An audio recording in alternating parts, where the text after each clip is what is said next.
Welcome to Leaving Academia, Becoming a Freelance Editor. I'm your host, Paulina Cossette.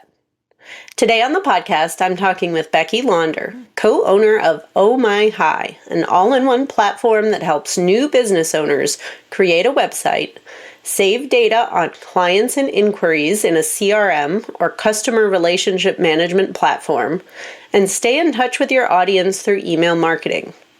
When you're just starting out in business, choosing between the infinite tech tools is incredibly overwhelming. Even just learning what all the abbreviations and acronyms mean can make your head spin. In today's episode, Becky explains very clearly and succinctly what you should look for when choosing a website host or platform, what a CRM is and why you should use one, even if you're just starting out in business, the importance of nurturing your potential clients or leads using regular email marketing, and how her company, Oh My Hi, is leaning into personal connections and networking to grow their business. If you've ever felt overwhelmed by all the tech tools and options, and I mean, who hasn't, this episode will help you get started with a plan to move forward. Now, here's my interview with Becky. Welcome to Leaving Academia, Becoming a Freelance Editor, the podcast. I'm your host, Paulina Cossette. In 2019, I was a political science professor who was fed up with the stress and hostility of academia, not to mention the low pay. I left my tenure-track job and went from barely surviving to thriving as a freelance academic editor. Today, I own Acadia Editing Services, an editing and coaching business that brings in 6 figures a year. In this podcast, I'll discuss the challenges of academia, what academic editing involves, and what life as a freelancer looks like. If you're willing to jump outside your comfort zone, it is possible to find joy, true flexibility, and a profitable and rewarding career as an academic editor. Thanks for listening. Well, hi, Becky. Welcome to the podcast. Hello. Thank you for having me. I'm so excited to be here. Yes, I am so thrilled to hear about your business journey and your new website and everything that you have to help us with today to understand these new to us tech steps and how business owners can use tech to bring in more leads, bring in more clients, and succeed overall. So why don't we start by tell us about you and your journey? How did you get into business initially, and how did you start the company that you have today? Yeah, well, it's definitely been a journey. I spent over 10 years in marketing strategy for a leadership training company that does executive education. Spent a lot of time. I basically grew up there. I feel like I, got married when I was there. I got my master's degree when I was there and learned a lot about leadership, learned a lot about business, and then ended up having a baby and, kids and family. Things kind of changed things. For a while, I thought I'd be climbing the corporate ladder, and all of a sudden I was kind of like, what if I want to go to the park on a Tuesday morning? How is this all going to mesh together? So I actually stumbled into a direct sales company where I built a very large team, a very large organization, enjoyed that tremendously, stepped into another company. And before long, I realized what I was very passionate about was teaching others how to be successful in business. So my first business is Modern Direct Seller, where I work with direct sellers, network marketers, support them in their business journey through community courses, and helping them kind of see the new modern way of growing a business, leveraging digital marketing. So that was kind of how our business was born. Stepped out of the sales field, wasn't doing that, just really working my own business, had another baby. And on that journey, really noticed one thing that my audience was looking for was a simple tech solution. So fortunately for me, I married an electrical engineer that loves to nerd out doing websites and tech and coding and all the things that maybe aren't my favorite thing to do. And so together we built a business called Oh My Hi. So it's OHMYHI, like hi, hello. And it's really designed for niche markets to step into building a website, super, super simply. So you're not starting with a blank slate. You got a template to work from. We have incredible tutorials. We're real people, not AI bots that sit and help with you every week on our live support till you're happy with your website and ready to launch it. And then with that service, we also added in some email marketing and a client relationship management service. So you can keep track of your leads and really serve your clients in the best way possible. So that's the fast version of the story of how our businesses were born. But today, my husband and I work full time in the business. My 10-year-old and 12-year-old are in the background of all the things that we have going on, especially as we're in the summer months now. And we just love it. We love supporting new business owners and helping people really begin that entrepreneurial journey. I love that. I love seeing families that get involved in the business, and when the kids can watch along or even help. Because like my son is almost 7 and he sees me filming reels for my social media. And I thought, in another year or so, you'll probably be old enough to help me film these or edit them or, Absolutely. so cool to get the kids involved like that and see where their creativity goes. That's great.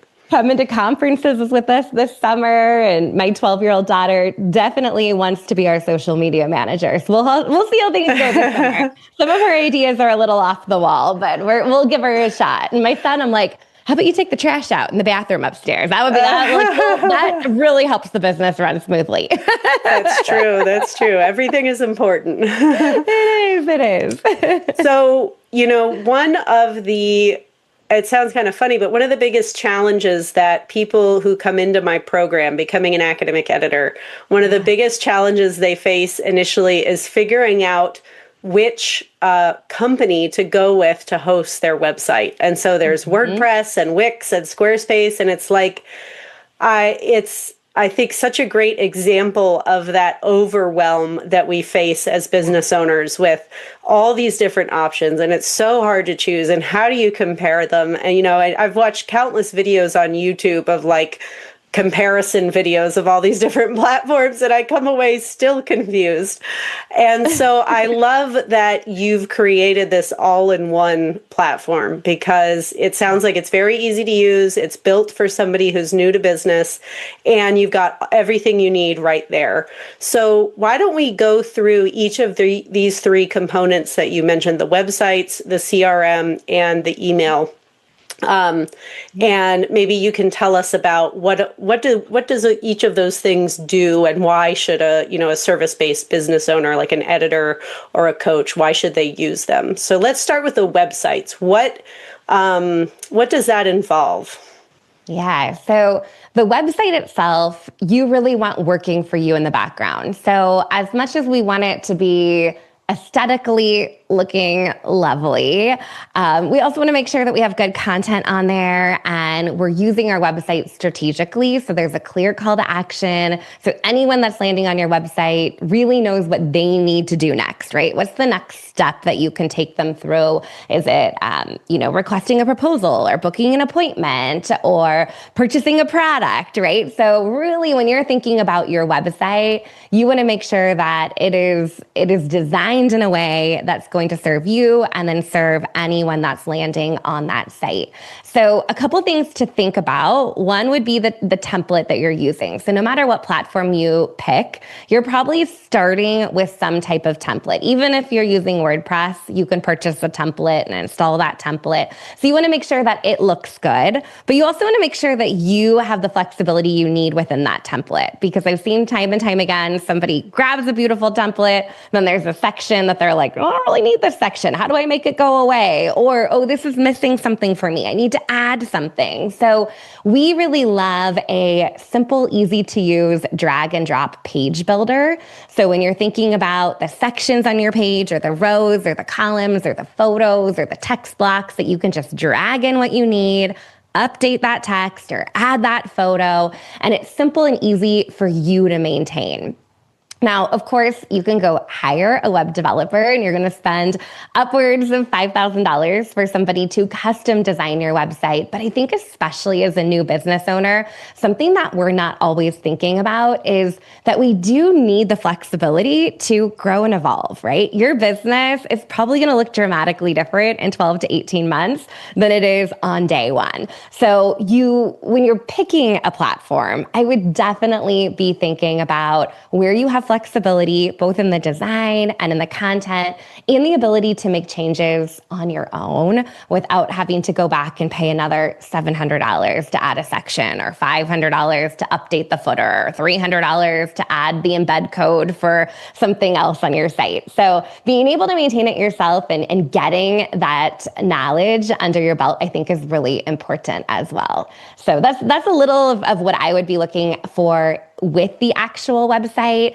And then, of course, the other thing would be being able to have forms on your website so you can collect information. So whether you're using a fancy email marketing system, or if you just want a contact form that somebody can submit a question or ask for more information about your service, you do want the ability to have those forms on your site so it can serve you and your audience and bring you business, because that's really the goal from the site. Yeah, I really agree with what you were saying about not hiring a web developer in the beginning. I don't remember what podcast I was listening to the other day, but somebody was saying that when you're starting out, you need to learn the basics as the business owner, and later on you can pass it off to somebody else who's an expert in that area when you have less time to mess with it. But if you don't know the basics early on, then you don't know how to judge the quality of somebody else's work later on. And so nowadays too, it's not like 20 years ago when you had to learn HTML code and stuff. Right, nowadays, it's so easy with the drag and drop, like you were saying. You just move stuff where you want it and it looks great. Yeah, absolutely. So I think that's a great advantage to have, if you can learn the basics and get the website up there and going, and then to be able to tweak it along the way without, like you said, having to pay a ton of money to get it edited. I think that's the way to go. And you mentioned forms, which is a topic close to my heart, because when I'm teaching my community members marketing, I always tell them, in your contact form at the bottom of your page, you should obviously have, somebody enter their name, their email address, what do they need help with, and also ask them, how did you hear about me, or how did you find me, so that you know what marketing is working. And so I wonder if you can talk a little bit about how you use forms in your software.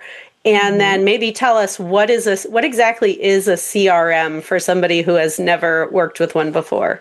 Yeah, absolutely. So forms really provide you endless opportunities to connect with your ideal client, right? And we have anywhere from a nonprofit having a form that you would submit a donation on, or an author with a form to get a free chapter or a bonus section of their book, or a direct seller that's offering a gift guide or something of value that, you might offer in return for some contact information. But the other thing that you can use the form is just what you said, right? Just contact me. Here's the basic information, fill out that form. So over on our platform, Oh My Hi, when you fill out a contact form like that, you'll just get an email in your inbox. Even if you're using Gmail, it'll say hey, Becky, somebody went to your website, filled out this form. This is what they said. So you can follow up on that brand new lead that just landed in your inbox. Now, if you are using our Plus plan, where it's connected to a CRM and email marketing, that's a client relationship management service. And essentially any entry into that form is going to go into your contact database. So the cool thing there is you can get real fancy with some fun automation. So rather than waiting until you get it into your email inbox and you have a minute, then you follow up with that lead, you can create things that work for you in the background. So somebody lands on your site, requests more information, you can automatically send an email with that information, or a series of emails with that information with your email marketing system. And that new lead goes straight into your CRM. So everything's all integrated all in one place. And so when you open up your CRM, you would have every single person that's landed on your site, filled out a form, requested more information, downloaded something. So if you do decide to engage in email marketing, those people are receiving emails from you on the regular. And I'm a big fan of email marketing. I could totally nerd out talking about that. But that's a really great way to nurture leads before they're ready to say yes. It gives you an opportunity to put yourself in front of them and share a little bit about what you offer and what you do and nurture them until they're ready to say, yes, I would like to purchase that package, or yes, I would like to work with you. So it's a great way to kind of integrate everything together and also automate. So you're working a little bit smarter, especially as you get lots of leads coming in, right? When there's just one or two here and there, you can usually manage it manually. But we want your business to really blow up to the point that it's great to have some automations working for you in the background. Yeah, I think I've played around with so many different CRMs, and my main email is Gmail. So when people fill out the contact form on my website, it comes into my inbox. Inevitably, it gets lost in my inbox somewhere or in a folder. And then I'm having to manually move it over to, I've tried a Google Sheet or a different CRM, or, it's so much work to have to copy and paste it over into there, and you lose people. And meanwhile, like you said, these are people that have inquired about your service, and you could be following up with them. Even if you're not doing email marketing yet, you could still send a manual email saying, hey, you inquired a couple weeks ago. Have you decided to move forward on that project or not? And that happens a lot with editing, where, a professor will contact you because they're writing a book and they want to get a quote, but then it gets shoved to the side and, other things come up. And so I think it really helps to be proactive in that way to give people a little nudge. So it sounds like when people are creating the form, any unique fields that they enter into that form, like how did you hear about me or something like that, does that then auto populate in the CRM? Absolutely. Yeah. So you can create those custom fields, which is also great if you're looking at, 100 contact forms. Okay, 20 heard from me from this event, or 10 of them heard about me from a Google search. And so you can kind of start getting a better idea of where those are coming from. But you can add all kinds of custom fields if you want to your CRM. Some of my clients are tracking people's birthdays to send them, a happy birthday message, or they're tracking, what thing on their website they downloaded. So if you have multiple forms and multiple opt-ins for people to submit, okay, this one's performing really well, not getting as many from over here.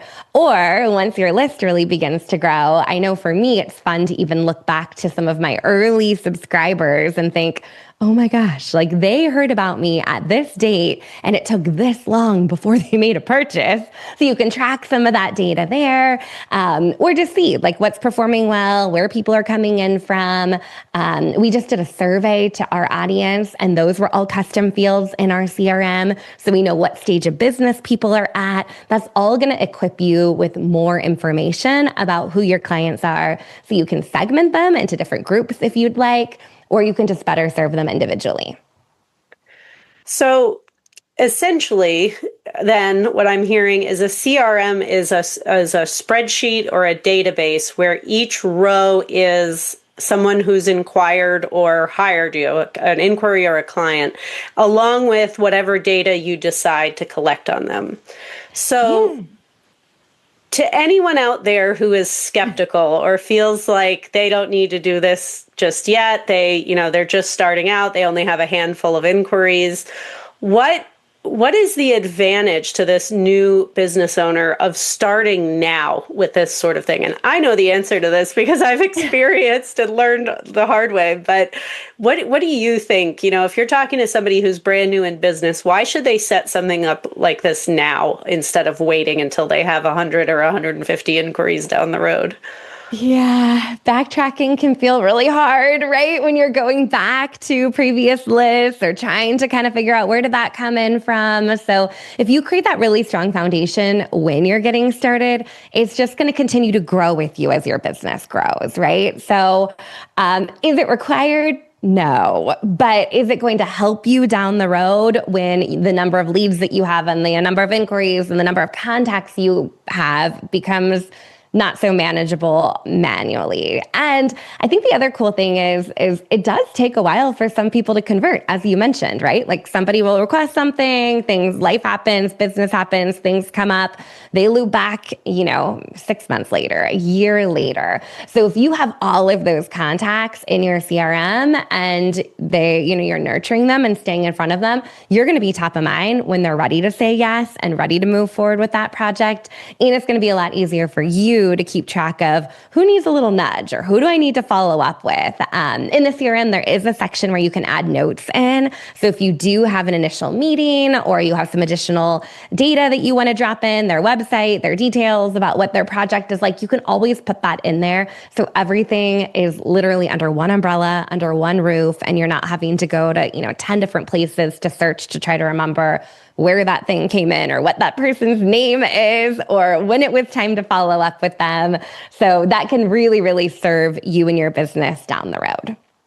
Yeah, that point about the notes is great. I think, especially if you do have a phone call or a Zoom call with somebody and they tell you some detail about their book or their life or, they have a family, whatever it is that you happen to chat about, and you make a little note and you remember that, or you go back to it and refresh your memory before your next conversation. I think that makes you look really good and prepared and thoughtful, that you picked up on that detail or something and can really make a difference in making the sale. So, yeah, I mean, I think if I could go back, having learned what I've learned in all these years of business, it is so much easier, I think, to start off with a system like this. And I'm the classic, didn't want to pay for anything. So I used Google Sheets or Docs or whatever, and I've learned in all these years of doing this that it's the amount of time you save in searching for those files or those notes or those emails, is worth whatever it is you're paying a month, for this, a service like this and all in one. And it's so much easier to set it up in the beginning and learn it and stick with it than it is to, try to import your Google Sheet into the software later on. So yeah, absolutely. And I mean, you can do that. You can import things in, but I'm right there with you. I'm the queen of Google Sheets and systems. And there are certain things that I look back and I'm like, oh, if I would have just started that a little bit earlier, that would have saved me hours and hours of time. And the one other thing I'll mention too, just on the pricing too, is one cool thing about our platform, which is similar to what you'd get in a Wix or a Squarespace, is you don't have to pay for the hosting separately. So sometimes we're thinking we got to go buy the domain name and then we have to buy the hosting and then we have to buy the website. And then if we're going to do a CRM or email marketing, those are all separate costs. So the beauty is that it's all in one place. Yeah. And so then the third component, assuming you have you've got your website designed and set up, and then you've got your CRM organized where you get these inquiries, they're coming to sort of live in that database. And then the next step, I guess, would be to start sending people emails, right? So what is the advantage? And I think, this is a similar question to the one I just asked. If you're just starting out, you feel like, I don't have anything to say to people. What can I email them? I don't know what to tell them. I don't know what to put in an email. So what is, for people who are just starting out, why should they be starting to do email marketing with a system like this? Yeah, well, that's a common question, right? What would I even say? What do people even want to hear about from me? So we do have templates to help with that. I love a good Mad Lib fill in the blank template. So we definitely have a welcome series or a nurture series that we call, where somebody new, that's usually your hottest lead when they're brand new to your email list or submit a form, they're going to get a series of emails from you about what you do. And, I think we all have stories to share. And I think that's the beauty of it, is sometimes we think our stories are boring or we don't really think they're that relevant. But even just sharing a little of your expertise or past projects you've worked on, or why you're starting up this business and what you're doing and how you approach your work, or any kind of tips or hacks or things that are really working for you. Testimonials, once you have testimonials from your clients that can vouch for the work that you do, all of that working into a welcome sequence or a nurture sequence is super smart. But even a monthly email, like kind of a State of the Union monthly email. Hey, it's June. Here in June, this is where I'm traveling. This is what I'm doing with my family. These are the projects I'm working on. This is what I'm excited about. This is what I'm reading. This is what I'm listening to. I mean, it can be as simple as that, but people are really curious. And when they open up their inbox and you're in it, they get a chance to get to know you. And I'm guessing that in this industry, just like many of the other solopreneurs or small business owners that I'm working with, people usually choose to hire you because they like you. There's something about your style, your experience, your expertise that really strikes them. And they're not going to find that out about you unless you begin to share that. So, of course, you could share that on your website. You could do that through blog posts as well. But definitely dropping into people's inboxes to keep front and center is going to go a long way. So when they're ready to jump right into that project, you're the first person they think of because they've been hearing from you consistently. And you're able to do that in an automated way where you don't have to manually message each and every person that's ever submitted a form. You can send one email to the whole batch and then do it again a couple of weeks later or a month later just to stay in front of them. Yeah, I think it's so easy, and if you people who are listening, if you think about any service that you're thinking of purchasing, whether it's landscaping or, a contractor to do repairs on your home or something like that, you do all this research on like a Sunday afternoon when you have 10 minutes to Google it, and maybe you send out a bunch of emails to all these different companies, and some of them reply back and some don't, but then you kind of forget about it, right, for another week or two until you have the space to think about it again. And in that time, you've forgotten who those companies are that you contacted and what they're about. And maybe you just go with the one that's at the top of your inbox because you've got that decision fatigue and you're just, I don't even know who to hire. I'm just going to hire this one. And so as editors, I think we don't think about the value of, like you said, of being top of mind, of being in their inbox regularly and showing them, this is my personality. This is who I am. You're building trust, you're building rapport, and probably most importantly of all, you're just reminding them that they signed up for your email and you still would like to help them out. And so, yeah, I think setting up that kind of welcome sequence automation using software like this it puts you at a huge advantage compared to the 5 other editors they contact and who don't follow up. They're going to remember you and they're going to forget everybody else. So that's so true. That's definitely, I think, the first step. And it doesn't have to be a lot, right? It just could be 3 emails or something, once every few days or something like that. Yeah, it doesn't have to be super fancy, but you're right. It's okay. They're going to go back to their inbox to type in editor. Who was it that I was talking to? Or who like, what are my options? Oh, this person, they've been sending me an email consistently. Maybe I'm going to go with them, right? Yeah. So, as people are making this decision, I think one of the challenges that I know I face and a lot of the people in my audience face is over-analysis paralysis. So if we are thinking about choosing a website platform host or an email service, or, what do you think are the qualities or the tools or the different aspects of all these competitors that really, what should a platform or a service have to make it really useful to somebody who is new? Yeah. So good. I mean, there's lots of technical things that I would say here, right? But to me, I think it's more than the technical. We could have like a whole spec chart that takes every platform and it has the check boxes. We've all seen it done before. This one has this one has that one has that, whether it's mobile responsive, SEO friendly, like we could get into all of the technical stuff. But I would say, looking back at my experience and what I've learned from working with many new business owners, one of the biggest things that I would be looking for is, how are you going to help me if I get stuck? Because like you said, it's easy to kind of hit a roadblock or even just make that initial decision. Which way do I go? How do I decide what to do here forward? But I would look at what kind of support is provided. And for most major platforms out there, they have endless tutorials and tech support, and they probably have a whole, library where you can search to try to find the answers that you're looking for. But I would also think about, is there human help? And is somebody going to be able to sit with me if I get stuck, or fix something if I break something, or work with me if I'm trying to add a new page and I'm not sure where to click or where to go?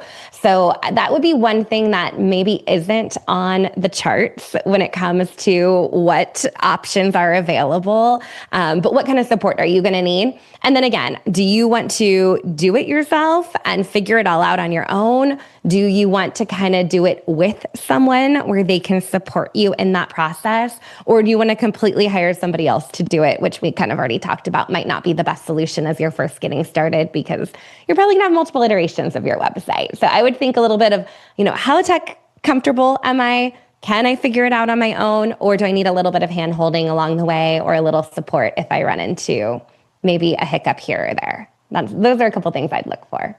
Yeah, I think that support is a great point. I remember when I started out with one email company, it was so hard to, you got the chat bot, right? Where you had to enter your questions, and then it would never understand what you were trying to ask. It would give you all these articles, none of which were helpful.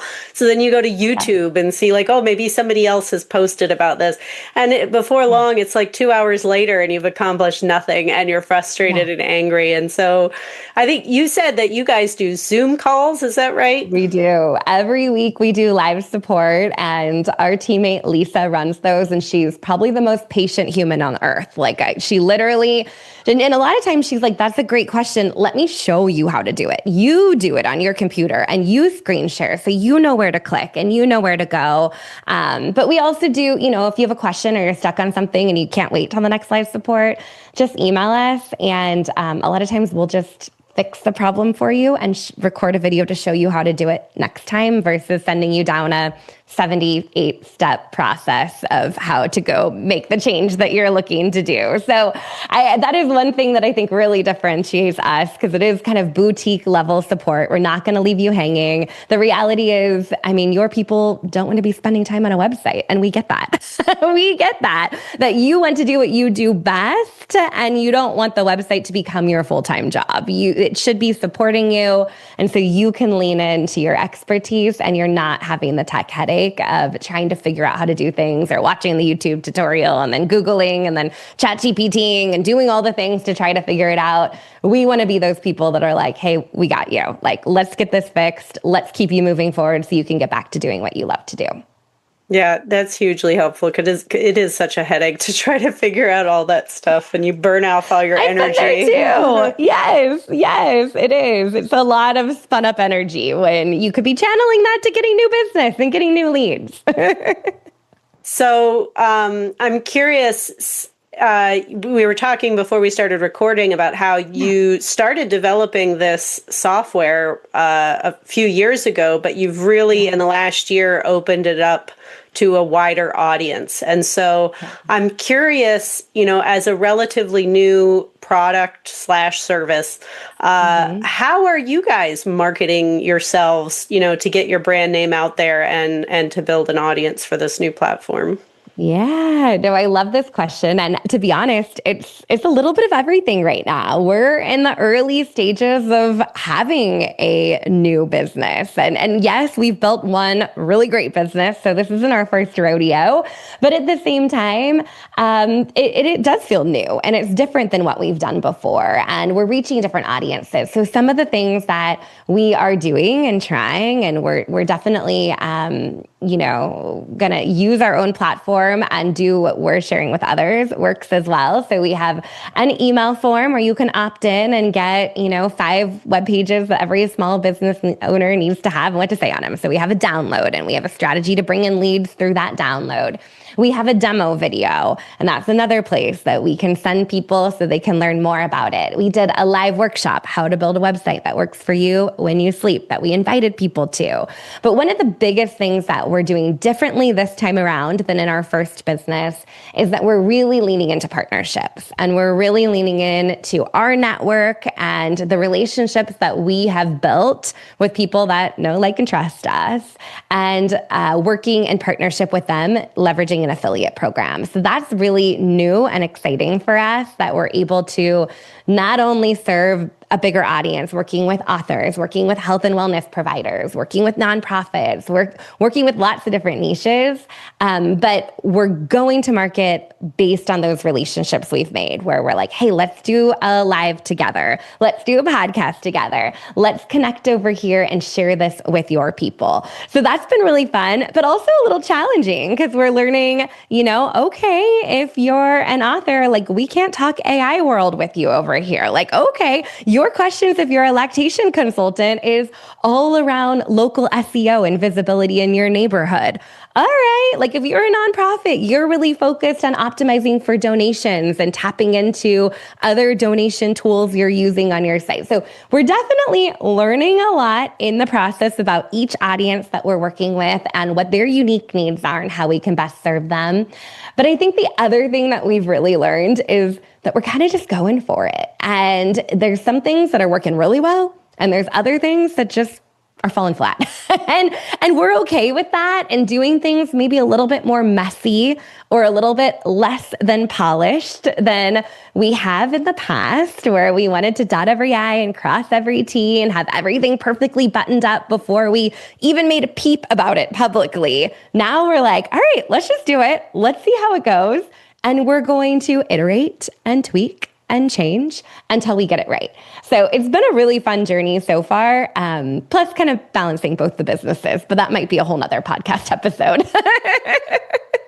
That's great. I think there is so much, new business owners feel so much pressure to get it right the first time. Everything, this, the first social media post, the first blog, the first website, everything has to be perfect before they release it out into the world. And so it's so great to hear that you are an experienced business owner. You've been successful in one business, you're now building another, and you're saying, wait a minute, we're scrapping the whole, everything has to be perfect, and we're gonna experiment, right? We're gonna think like scientists and try this, and if it works, great, and if it doesn't, no. So that's wonderful. And the other thing that I didn't hear you say was social media. I'm curious if it sounds like you're leaning into partnerships and collaborations and those kinds of networking type marketing approaches, but not so. Is that true? You're not doing so much on social media, or are you? We're working to build a presence on social media, but my first business, it's very reliant on social media, I would say. So we leaned into advertising, had some really great funnels built out there. I have a Facebook community with like 15,000 people in it. Like, there's a lot on social media that we've built that business on. And one thing that I've learned over the years is, social media is fantastic for getting the word out and building your audience. But if there's other ways to do that, there's the opportunity to create a little bit of a longer lasting relationship, right? We know social media, you make a post, it's relevant for 24 hours, and then it's gone. And you write a blog post, and that's going to continue to serve you months and months and months down the road. You make a YouTube video, people find your website. So we're definitely doing both. We actually have created an affiliate community off of social as part of our platform, which has been really fun to kind of see, are people going there? Are they engaging there? Are we getting the same kind of interaction that we would on social? But we haven't gone down the paid advertising route on social quite yet. And eventually. But if we have partnerships that we can lean into and we can do things that are less on social, I'm definitely going that direction. And I feel like the majority of my audience also has a little bit of a love-hate with social. Like, we love it because it's a free platform to get the word out. We also kind of hate it because it feels like a lot of work. And so leaning into the website, digital marketing, email marketing, blog posts, websites is definitely more of our primary strategy, I would say. So there might be a next version of that question if you ask me 6 months from now or a year from now as we continue to learn. But we are doing more off of social than on social these days. Yeah, I feel like this year in 2025, I remember at the start of the year, people were talking about trust and how important it was that so many people in our audiences are just skeptical and burned out, and they're tired of webinars, and they're tired of like all the stuff that worked for the last 5 years, and they just want human connection. And I feel like almost, maybe it's just me, I don't know, but it feels like I have a social media hangover, like I'm just so tired of being on it all the time. And any way, like you were saying, that we connect with other people through podcasts or blogs or anything like that, even YouTube videos, I guess is sort of social, but this longer form content where we're listening to human beings speak to each other, I feel like that's so much more rewarding and we get so much more out of it than we do a 30-second TikTok video or something, I'm right there with you. And I feel like maybe also because I've built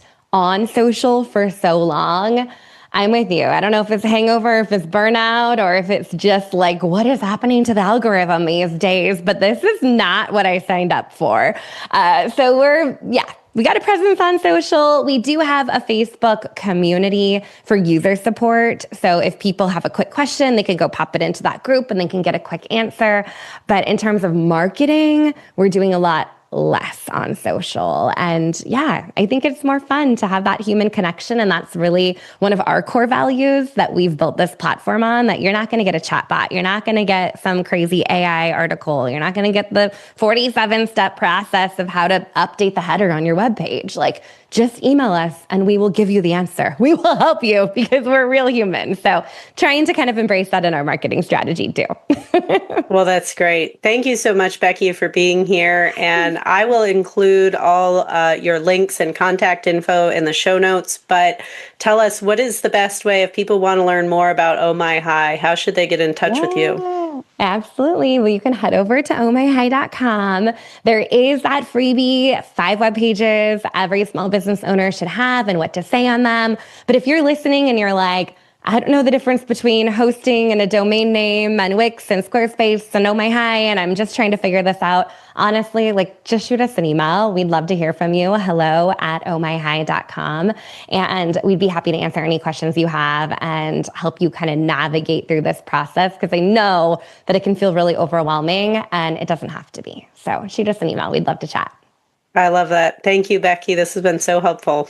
So good. Thank you for having me.